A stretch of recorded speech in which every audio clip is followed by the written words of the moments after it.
করেছিল, সে রাসূলুল্লাহ সাল্লাল্লাহু আলাইহি ওয়াসাল্লামের নামে কটূক্তি করেছিল। তো গাজী ইলমুদ্দিনকে ব্রিটিশ শাসক তাদের আদালত এবং আইনের মাধ্যমে ফাঁসির কাষ্ঠে ঝুলিয়েছিল। সেই দিন গাজী ইলমুদ্দিনের পক্ষে উকিল হিসেবে দাঁড়িয়েছিলেন কায়েদে আজম মোহাম্মদ আলী জিন্নাহ। আর গাজী ইলমুদ্দিনের জানাজা মুসলমানদেরকে পড়তে না দিয়ে লাশ সরাসরি দাফন করে দেওয়া হয়েছিল। তখন আল্লামা ইকবাল তার নিজস্ব ব্যক্তিগত জামানতের ভিত্তিতে গাজী ইলমুদ্দিনকে নিয়ে এসে লাহোরে বিশাল জানাজার মাধ্যমে তার লাশ দাফন করিয়েছিলেন। তো ঠিক তেমনি আপনি সালাহুদ্দিন আইয়ুবীর ইতিহাস পড়ে দেখেন, সালাহুদ্দিন আইয়ুবী যত রাজা বাদশাকে গ্রেফতার করেছে সকল রাজা বাদশাকে মুক্ত করে দিয়েছে, কিন্তু রোনাল্ডকে তিনি মুক্ত করেনি। রোনাল্ডকে তিনি নিজে তরবারি দিয়ে হত্যা করেছেন। কেন? তার অপরাধ ছিল সে রাসূল সাল্লাল্লাহু আলাইহি ওয়াসাল্লামের শানে কটূক্তি করত। তো এইরকম ইতিহাস দিয়ে মুসলমানদের ইতিহাস ভরা, পরিপূর্ণ। তো রাসূলুল্লাহ সাল্লাল্লাহু আলাইহি ওয়াসাল্লামের শানে কটূক্তি করার যে শাস্তি, শাস্তির বিষয়ে 4 মাযহাব থেকে শুরু করে সকল আলেম ওলামা এবং ইজমায়ে উম্মত যদি আমরা বলি যে সকল আলেম ওলামার যে ঐক্যমত, এ বিষয়ে কোনো দ্বিমত নাই। আর এই অপরাধের কোনো ক্ষমাও হয় না। কেন ক্ষমা হয় না? যিনি ক্ষমা করবেন তিনি কি জীবিত আছেন? তিনি তো জীবিত নেই, এই জন্য অপরাধের কোনো ক্ষমাও নাই। অন্য সকল অপরাধের ক্ষমা হতে পারে। তো আমাদের এই বিষয়টা সজাগ, সচেতন এবং ইমানের জায়গা থেকে আমাদের প্রতিবাদ জানাতে হবে। আমরা সেটি তুলে ধরার চেষ্টা করলাম। আমাদের বক্তব্যের যে দ্বিতীয় অংশ, সেটি হচ্ছে আজকে যারা আপনারা এখানে উপস্থিত হয়েছেন বাংলাদেশের বিভিন্ন প্রত্যন্ত অঞ্চল থেকে, আপনারা ঠিক এভাবেই বিভিন্ন ব্যাচে, আমাদের হয়তো 14 বা 15 কয়টা ব্যাচ সম্পূর্ণ হয়েছে আমি জানি না, বিভিন্ন ব্যাচে আপনারা এইভাবেই আল জামিয়া সালাফিয়া ডাঙ্গিপাড়া পবা রাজশাহীতে উপস্থিত হয়েছিলেন। কি বলেন? জামিয়া সালাফিয়া ডাঙ্গিপাড়া পবা রাজশাহীতে যখন আপনারা উপস্থিত হন, 1 সপ্তাহ ব্যাপী আপনাদের যে প্রশিক্ষণ আয়োজন করা হয়েছিল, সেই প্রশিক্ষণের থাকা, খাওয়া, সেই প্রশিক্ষণের যাতায়াত থেকে শুরু করে সকল ব্যয় আর দাওয়া ইলাল্লাহর পক্ষ থেকে বহন করা হয়েছে। এই যে পরিশ্রম এবং মসজিদ ভিত্তিক মক্তবের জন্য আমাদের সিলেবাস তৈরি করা হয়েছে, এবং আজকে আপনারা সকলেই আমাদের অন্যতম একটি সিলেবাসের বই উসমানী কায়দা, প্রায় সব মক্তবের শিক্ষকেরা আজকে আপনারা ফ্রি 25 কপি, 30 কপি, 40 কপি করে আপনারা পাবেন ইনশাল্লাহ আপনাদের মক্তবের জন্য। প্রায় 20,000 কপি আমরা এখানে নিয়ে আসছি, যা আপনাদের মধ্যে।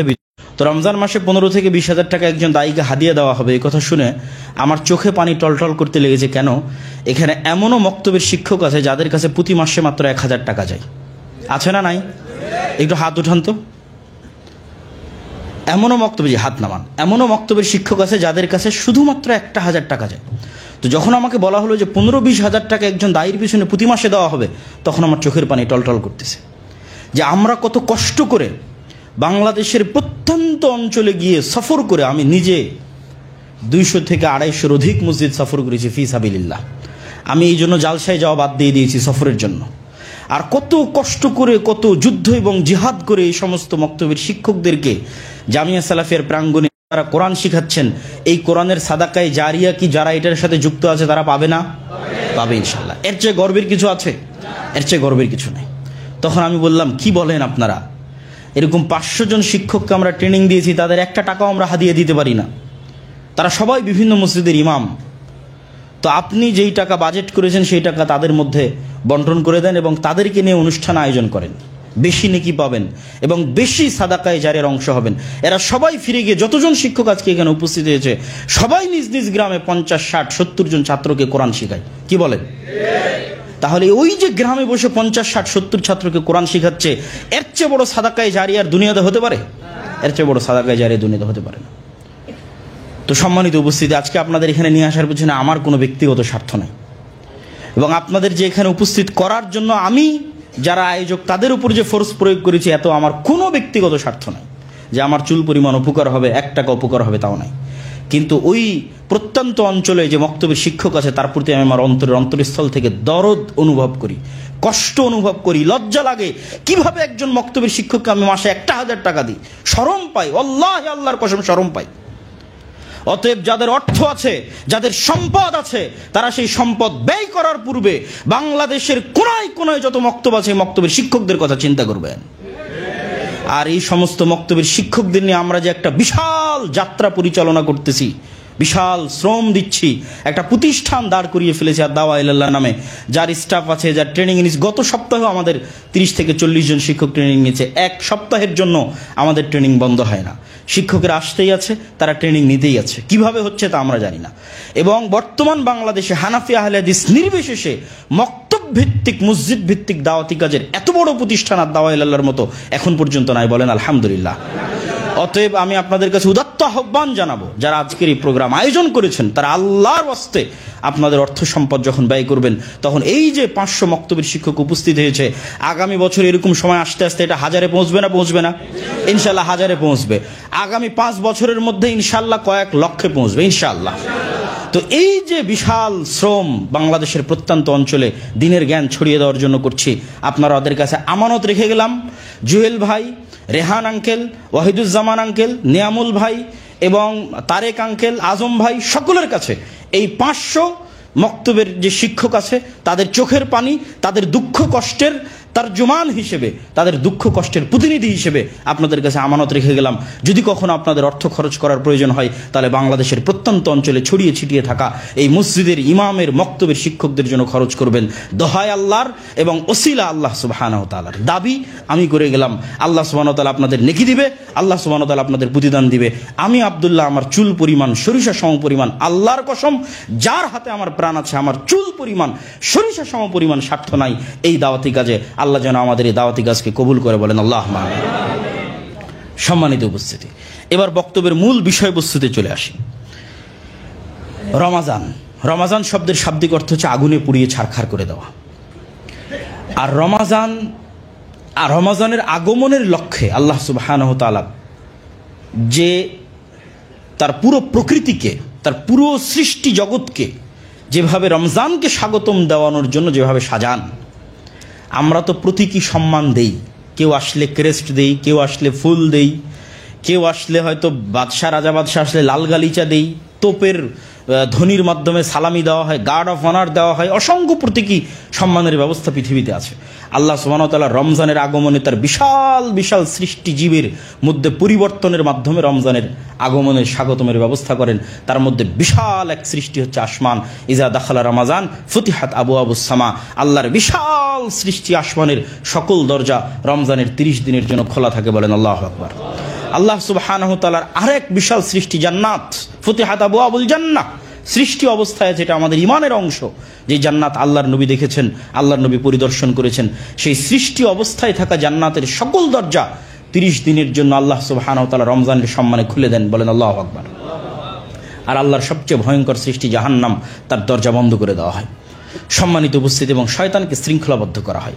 এই যে আল্লাহ সুবহানাহু ওয়া তাআলা এই পুরো প্রকৃতির বড় বড় সৃষ্টিজীবকে রমজানের সম্মানের জন্য এইভাবে সাজিয়ে দিলেন, প্রতীকী সম্মানের ব্যবস্থা করে দিলেন, সেই রমজানের গুরুত্ব এবং মর্যাদা আমাদের কাছে কতটুকু, আমাদের কাছে সেটির মূল্যায়ন কতটুকু। আর রমজানের এই মূল্যায়নের বড় কারণ কি জানেন? শাহরু রমাদান আল্লাযী উনজিলা ফীহিল কোরআন, রমাদান ওই মাস যে মাসে কোরআন অবতীর্ণ হয়েছে। আর কোরআন এমন এক কিতাব যা সৃষ্টি নয়, আল্লাহর বাণী, কালামুল্লাহ, আল্লাহর বাণী, আল্লাহর সিফাত, আল্লাহর গুণ, আল্লাহর বাণী, আল্লাহর সিফাত, আল্লাহর গুণ এবং মুহাম্মদ সাল্লাল্লাহু আলাইহি ওয়াসাল্লামের স্থায়ী মুজিজা হচ্ছে পবিত্র কোরআন। এই পবিত্র কোরআনের সাথে সংশ্লিষ্ট প্রত্যেকটা জিনিস বরকতময়। পৃথিবীতে বরকতের একটা বড় উৎস হচ্ছে পবিত্র কোরআন। এই কোরআন যেই মাসে অবতীর্ণ হয়েছে, যেই রাতে অবতীর্ণ হয়েছে, যেই নবীর উপর অবতীর্ণ হয়েছে, যেই ফেরেশতা নিয়ে এসেছে, যেই উম্মতকে দেওয়া হয়েছে, সবগুলো সর্বশ্রেষ্ঠ। ইন্না আনজালনাহু ফি লাইলাতিল কদর, এই কোরআনকে অবতীর্ণ করেছে লাইলাতুল কদরে। জানেন লাইলাতুল কদর কি? লাইলাতুল কদরি খায়রুম মিন আলফি শাহর। লাইলাতুল কদর হচ্ছে 1000 মাসের সমান না, 1000 মাসের চেয়ে শ্রেষ্ঠ। কত শ্রেষ্ঠ আল্লাহ সুবহানাহু ওয়া তাআলা ভালো জানেন। আমরা যেমন বলার সময় অগণিত সংখ্যাকে বলি, লক্ষ লক্ষ কোটি কোটি, কত লক্ষ কত কোটি জানি না, তো হাজার হাজার হাজার হাজার মাসের চেয়ে শ্রেষ্ঠ। কত শ্রেষ্ঠ আল্লাহ সুবহানাহু ওয়া তাআলা ভালো জানেন। 1000 মাসের সমান বলে আল্লাহ সুবহানাহু ওয়া তাআলা নির্ধারিত করেননি, বরং 1000 মাসের চেয়ে শ্রেষ্ঠ বলেছেন। আল্লাহ সুবহানাহু ওয়া তাআলা ভালো জানেন কত শ্রেষ্ঠ। এক রাত যদি এত শ্রেষ্ঠ হতে পারে, একটা মাস যদি এত শ্রেষ্ঠ হতে পারে পবিত্র কোরআনের কারণে, তাহলে পবিত্র কোরআন কত শ্রেষ্ঠ। বানু ইসরাঈলরা আমাদের চেয়ে বেশি হায়াত পেয়েছে, আমাদের চেয়ে বেশি জীবন পেয়েছে। ঈসা আলাইহিস সালাতু ওয়াস সালামের কওম, মুসা আলাইহিস সালাতু ওয়াস সালামের কওম আমাদের চেয়ে বেশি জীবন পেয়েছে, আমাদের চেয়ে বেশি হায়াত পেয়েছে। কিন্তু তাদের চেয়ে এই উম্মতে মুহাম্মাদি কেন সর্বশ্রেষ্ঠ? তাদের কাছে কোরআন ছিল না, উম্মতে মুহাম্মাদের কাছে কোরআন আছে। আর স্পেসিফিক বললে তাদের কাছে সূরা ফাতিহা ছিল না, আপনাদের কাছে সূরা ফাতিহা আছে। আপনারা তো সালাতে দাঁড়ালেই সূরা ফাতিহা দিয়ে শুরু করেন। ফলত সময় সংক্ষিপ্ত হওয়ার কারণে, বয়স অল্প হওয়ার কারণে কোরআনের বরকতে অতীতের সকল উম্মতকে আপনারা পিছনে ফেলে দিবেন এবং সর্বশ্রেষ্ঠ উম্মত হিসেবে কিয়ামতের মাঠে আপনাদের উত্থান ঘটবে। অতএব এই যে পবিত্র কোরআন, এটির কথা রাসূলুল্লাহ সাল্লাল্লাহু আলাইহি ওয়াসাল্লাম বলেছেন, ইন্নাল্লাহ ইয়ারফাউ বিহাদাল কিতাবি আকওয়ামান ওয়া ইয়াদাউ বিহা আখারিন। আল্লাহ সুবহানাহু ওয়া তাআলা এই এক কোরআন দিয়ে মুসলিম উম্মার একটা অংশকে উপরে উঠিয়ে দিয়েছেন আর একটা অংশকে নিচে নামিয়ে দিয়েছেন, তথা মুসলিম উম্মার ভাগ্য পেন্ডুলামের মতো কোরআনের সাথে সংযুক্ত। কোরআনের সম্মান মুসলমানদের কাছে যেমন, মুসলমানদের সম্মান পৃথিবীতে তেমন। কিভাবে আপনি বুঝবেন? আজকের পৃথিবীতে মায়ানমারের কাছে রোহিঙ্গা মুসলমানদের সম্মান কেমন, ইসরায়েলিদের কাছে ফিলিস্তিনিদের সম্মান কেমন, তো ওই একই রকম সম্মান মুসলমানদের কাছে কোরআনের। আর আজ থেকে 1400 বছর পূর্বে রোমান আর পারস্য এম্পায়ারের কাছে খালিদ বিন ওয়ালিদের দাপট কি ছিল, আর ওমর ইবনুল খাত্তাবের দাপট আর সম্মান আর আত্মমর্যাদা কি ছিল, তো খালিদ বিন ওয়ালিদ আর ওমর ইবনুল খাত্তাবের কাছে কোরআনের সম্মানও এরকম ছিল। তো যখন তারা কোরআনকে যেভাবে তাদের পরিবার, সমাজ এবং রাষ্ট্রে সম্মানিত করেছে, আল্লাহ পৃথিবীতে তাদেরকে সম্মানিত করেছে।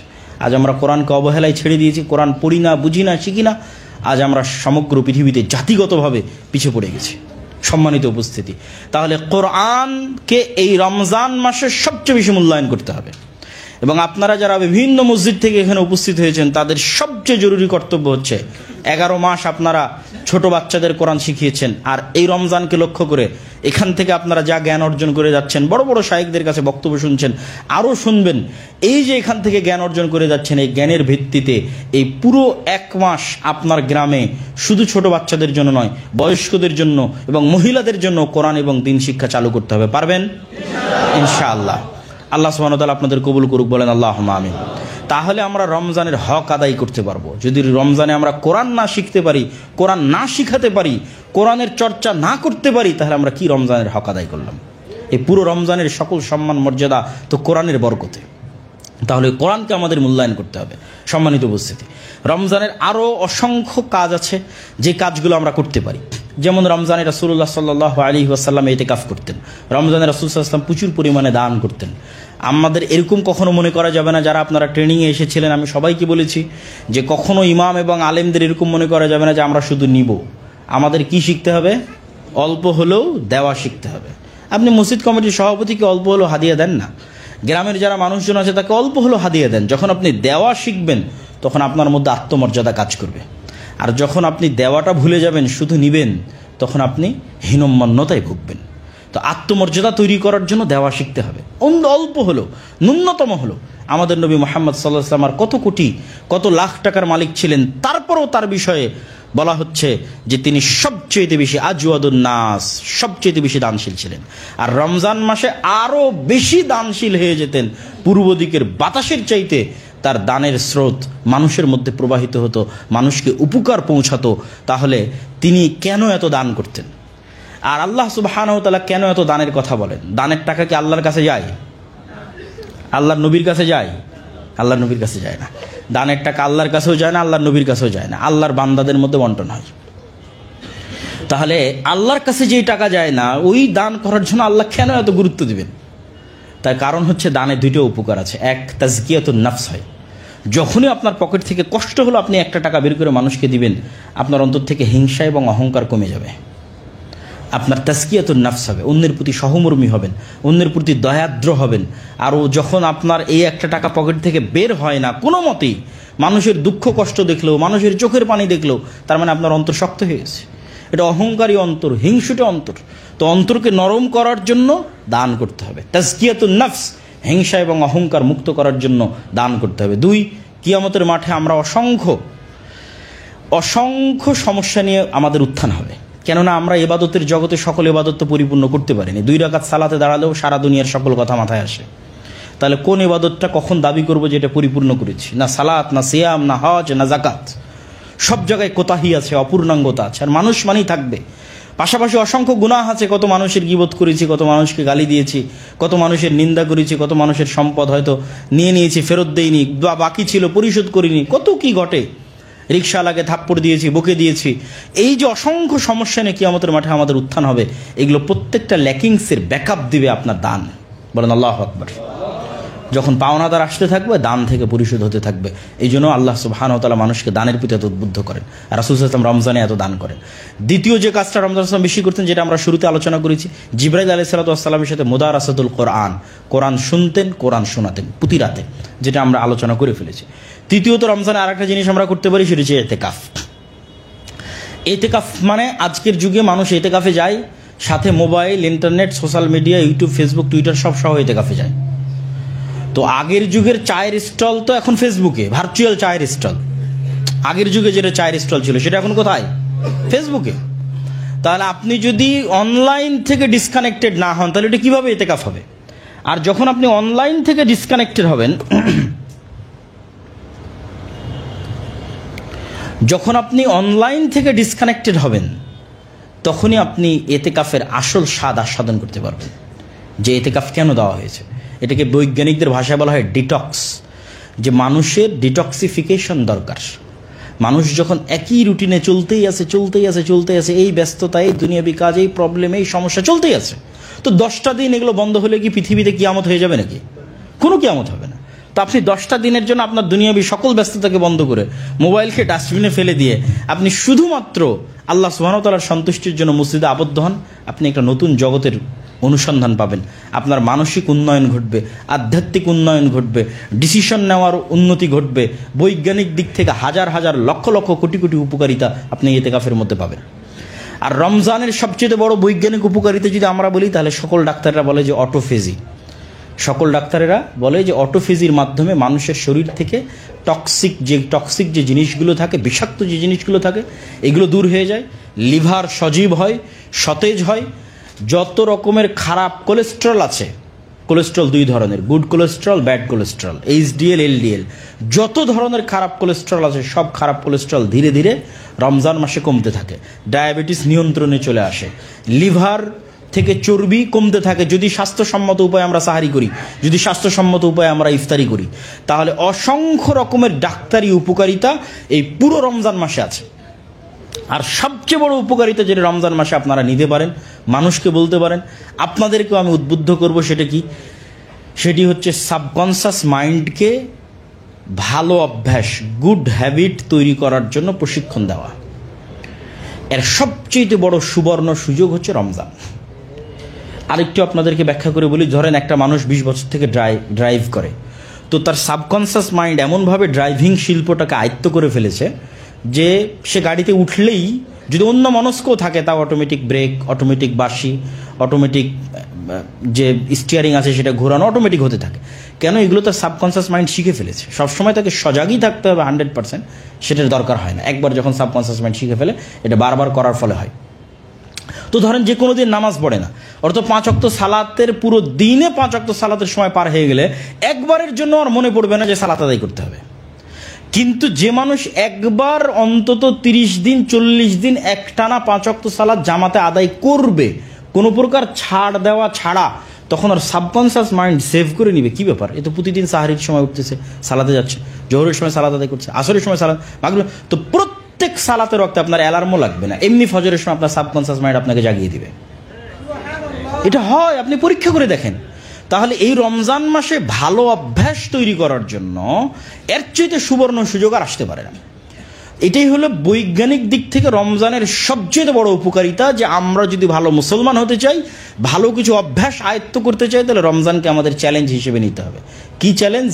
যে এই রমজানের যে ফজিলতগুলো আছে, এই ফজিলতগুলো পাওয়ার জন্য দুনিয়াবি এবং পরকালীন, দুনিয়াবি ভালো অভ্যাস তৈরি করার ফজিলত, আর পরকালীন যে ফজিলত আছে, যেটা রাসূলুল্লাহ সাল্লাল্লাহু আলাইহি ওয়াসাল্লাম বলেছেন, কেউ যদি রমজান মাসে টানা 30 দিন সিয়াম থাকে, বা 29 দিন তথা পুরো রমজান সিয়াম থাকে, কেউ যদি রমজানে তারাবির সালাত আদায় করে, লাইলাতুল কদরের রাত জাগ্রত করে, তো প্রত্যেকটা ইবাদতের বিনিময়ে তার অতীতের সকল গুনাহ ক্ষমা করে দেওয়া হবে।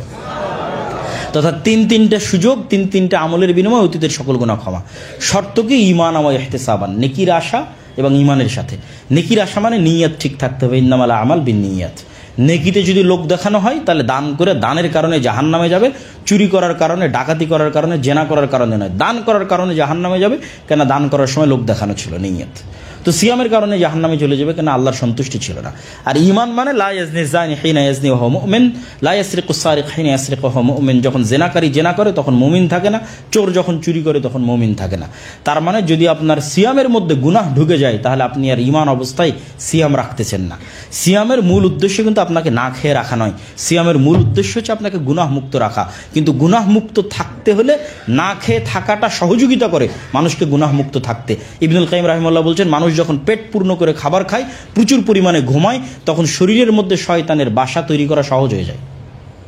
তাহলে যখন মানুষের পেট খালি থাকে তখন অটোমেটিকই সে শয়তানের কন্ট্রোল থেকে দূরে থাকে, স্বাভাবিক সময় শয়তানের কন্ট্রোল থেকে দূরে থাকে। তাহলে মূল লক্ষ্য তো আপনাকে গুনাহ মুক্ত রাখা, মূল লক্ষ্য না খেয়ে রাখা নয়।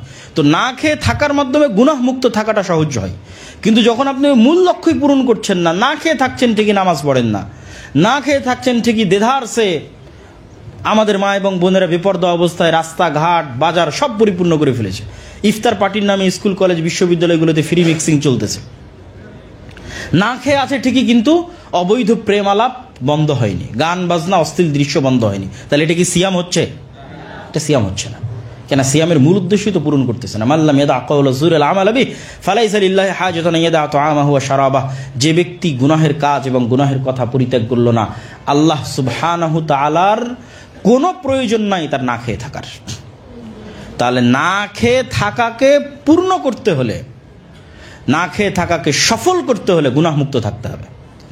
তাহলে এই যেটা আমি সারমর্ম আবারও আপনাদের সামনে তুলে ধরতেছি, রমজান যদি আমরা চ্যালেঞ্জ নেই যে পরকালের অফার যেটা আল্লাহ দিয়েছে, অতীতের সকল গুনাহ মাফ হয়ে যাবে, ওটাও নিলাম, আবার ভালো কিছু অভ্যাসও আমরা রমজানে তৈরি করলাম 30 দিনে, তাহলে আমাদের 1 নম্বর চ্যালেঞ্জ হতে হবে গুনাহ মুক্ত রমজান মাস। কি বলেন তো, কি মুক্ত রমজান মাস?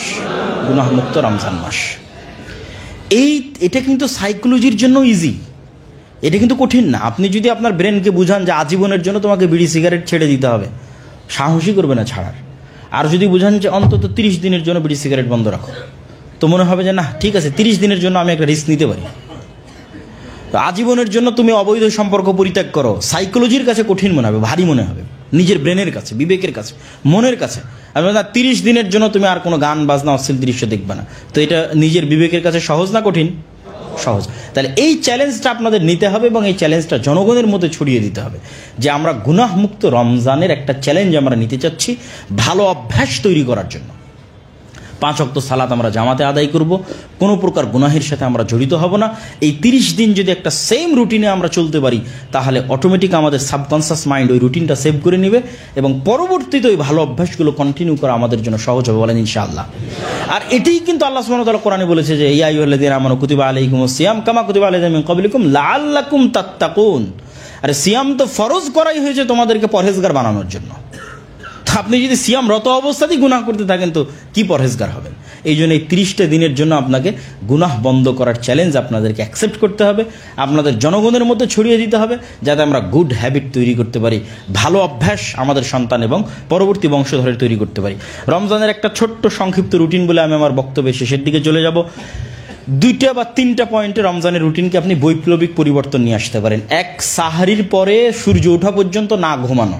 এটা আমাদের ব্যাড হ্যাবিট, ব্যাড কালচার যে আমরা সাহারির পরপরই ফজরের সালাতের পরপরই ঘুমিয়ে যাই। এটা রাসূল সাল্লাল্লাহু আলাইহি ওয়াসাল্লাম বা অন্যান্য সাহাবীদের থেকে প্রমাণিত নয়। আল্লাহর নবীর রুটিন অনুযায়ী যদি কেউ চলতে চায় তাহলে তাকে সাহারির পর ফজরের সালাতের পর যে জায়গায় সালাত আদায় করেছে ওখানে বসেই জিকির আজকার তাসবিহ তাহলিল করতে হবে সূর্য ওঠা পর্যন্ত। সূর্য ওঠার পর 4 রাকাতের সালাত আদায় করে বাসায় গিয়ে ঘুম যাবে। এই একটা জায়গায় যদি আপনি বৈপ্লবিক পরিবর্তন আনতে পারেন, দেখবেন পুরো রমজান মাস আপনার কাজে লেগেছে। কোরআন তেলাওয়াত করতে চান সেটারও সময় পাবেন, জিকির আজকার করতে চান সেটারও সময় পাবেন। সকাল সন্ধ্যের জিকির তো আমরা ভুলেই গেছি, করিই না। তাহলে এই শুধু ফজরের পরের ঘুমটা যদি আমরা স্টপ করি, দেখবেন সকাল সন্ধ্যের জিকির, কোরআন তেলাওয়াত, জ্ঞান অর্জন সকল কাজ আপনার জন্য সহজ হয়ে গেছে। সূর্য ওঠার পর আপনি ঘুম যান, অফিসে যাওয়ার আগ পর্যন্ত সূর্য ওঠার পর ঘুম গিয়ে অফিসে যাওয়ার আগ পর্যন্ত ঘুমিয়ে থাকেন। ঠিক আসরের পর থেকে ইফতার পর্যন্ত এই সময়টাও আমাদের স্টপ করে রাখতে হবে যে এই সময়টা আমরা কোরআন তেলাওয়াত, জিকির আজকার এবং দিনের জ্ঞান অর্জনের জন্য ব্যয় করব। আর এই জিকির আজকারগুলো দরকার আছে কেন নয়, এগুলো আমাদের চারি সাইডে জাদু, বদনজর, শয়তানি আক্রমণ, এগুলো সব কিছু থেকে আমাদের একটা শিল্ড, বর্ম হিসেবে আমাদের মধ্যে কাজ করে। আর তৃতীয় আর একটা পরিবর্তন আনতে পারেন যেটা ইমাম সাহেবদের জন্য কঠিন, তবে যাদের পক্ষে সম্ভব তারা করতে পারেন। সেটা হচ্ছে যাদের তাহাজ্জুদের সালাত আদায় করার অভ্যাস আছে এবং যাদের কনফিডেন্স আছে যে রাতে জেগে তাহাজ্জুদ সালাত আদায় করতে পারবেন, তারা জামাতের সাথে এশার সালাত আদায় করে বাসায় গিয়ে ঘুমিয়ে পড়ে একাকী রাতের শেষ অংশে উঠে সাহারির 1-2 ঘন্টা আগে উঠে একাকী তাহাজ্জুদের সালাত আদায় করে আল্লাহর সাথে একাকী দোয়া করবেন, কথা বলবেন। আল্লাহর সাথে যখন একাকী কথা বলবেন তখন আপনি বুঝবেন যে আপনার রুহের উপর আপনি কি জুলুম করেছেন। কেননা সারা দিনের ব্যস্ততাতে কখনো রুহকে সময় দিতে পারেননি। তো ওই সময়টা যখন আপনি আপনার রুহকে সময় দিবেন এবং আল্লাহ সুবহানাহু ওয়া তাআলার কাছে দোয়া করবেন, আল্লাহর কাছে চাইবেন, তখন আপনার চোখ দিয়ে অশ্রু বের হবে, তখন আপনি সঠিক পথের দিশা পাবেন। আর যদি এটা করা সম্ভব না হয় তাহলে জামাতের সাথে তারাবির সালাত আদায় করতে হবে, তবুও যেন ওই ফজিলতটা মিস না যায়। তাহলে রমজানের রুটিনের 3টে জিনিস আমাদের পরিবর্তন করা দরকার। 1, ফজরের পর না ঘুমানো। 2, আসর পর থেকে মাগরিব পর্যন্ত সময়টাকে কাজে লাগানো। আর ফজরের পর থেকে সূর্য ওঠা পর্যন্ত সময়টাকে কাজে লাগানো। আর যদি সম্ভব হয় রাতের শেষ ভাগে উঠে আল্লাহ সুবহানাহু ওয়া তাআলার দরবারে ইবাদত করা। আর যদি বাকি পুরো 30 দিন যদি সম্ভব না হয়, অন্তত শেষ 10 দিন তো অবশ্যই রাতে জাগতে হবে, যেটা রাসূলুল্লাহ সাল্লাল্লাহু আলাইহি ওয়াসাল্লামের সুন্নাত। তো সম্মানিত উপস্থিতি, আমরা যদি পুরো রমজানকে একটা ফুল প্যাকেজ হিসেবে নিই ভালো অভ্যাস তৈরি করার, তাহলে যেমন আমাদের শরীর উপকৃত হবে, শরীর থেকে সকল রকমের যতগুলো চিকিৎসা জগতের যত আমাদের শরীরের জন্য ক্ষতিকারক জিনিস আছে সবগুলো থেকে যেমন আমরা পবিত্র হব, ঠিক তেমনি গুনাহমুক্ত একটা রমজান পার করার মাধ্যমে কিন্তু আমরা গুনাহ থেকেও মুক্ত হব। আমাদের অতীতের সকল গুনাহ আল্লাহ সুবহানাহু ওয়া তাআলা ক্ষমা করে দিবেন, বলেন ইনশাআল্লাহ। এই বলে আমি আমার সংক্ষিপ্ত বক্তব্য শেষ করছি এবং আমাদের বক্তব্যের শিক্ষক যারা এখানে উপস্থিত হয়েছেন তাদের সকলের প্রতি উদাত্ত আহ্বান জানাবো যে আপনারা এখান থেকে দাওয়াতি স্পিরিট এবং দাওয়াতি জাজবা নিয়ে আপনারা আপনাদের এলাকায় যাবেন এবং সেখানে আপনাদের দাওয়াতি মিশন এই রমজানকে সামনে রেখে আরও জোরদার গতিতে আপনারা পরিচালনা করবেন। এবং দাওয়াতি মিশন চালাতে গিয়ে অবশ্যই আমাদের যে ছোটোখাটো খিদমত আছে এই খিদমতগুলোর কথা ভুলবেন না। যেমন মাসিক আল ইতিসাম, আপনাদেরকে যখন ট্রেনিংয়ে আসছেন তখনও বলা হয়েছে মাসিক আল ইতিসামের সকল সম্পাদকীয়গুলো যুগোপযোগী থাকে, প্রশ্নোত্তরগুলো বড় বড় আলেমের মাধ্যমে তৈরি হয়, দেশি বিদেশি আলেমের মাধ্যমে। এই মাসিক আল ইতিসামকে মূল্যায়ন করা মানুষের সকালের একদিনের সকালের নাস্তার চাইতেও কম টাকায় পুরো 1 মাসের একটা মাসিক আল ইতিসাম পাওয়া যায়। তাহলে কেন আপনি মানুষকে সেটা নিতে উদ্বুদ্ধ করবেন না? উদ্বুদ্ধ করার সবচেয়ে সহজ উপায় কি? প্রথমে 5 কপি নিজে নিয়ে যারা গ্রামের শিক্ষিত মানুষজন আছে, অঞ্চলের শিক্ষিত মানুষজন আছে, বই পুস্তক পড়ে, হোক সেকুলার, হোক হিন্দু, হোক মুসলিম, তাকে দিয়ে আসবেন যেটা আপনি পড়েন। 5 জনকে দিলে 1 জন অন্তত বলবে ঠিক আছে তুমি প্রতি মাসে এটা দিয়ে যেও। 10 জনকে দিলে 2 জন অন্তত বলবে তুমি প্রতি মাসে এটা দিয়ে যাও। এইভাবে আপনি শিক্ষিত শ্রেণীর মধ্যে আপনার মাসিক আল ইতিসামের গ্রাহক এবং এজেন্ট তৈরি করতে পারবেন।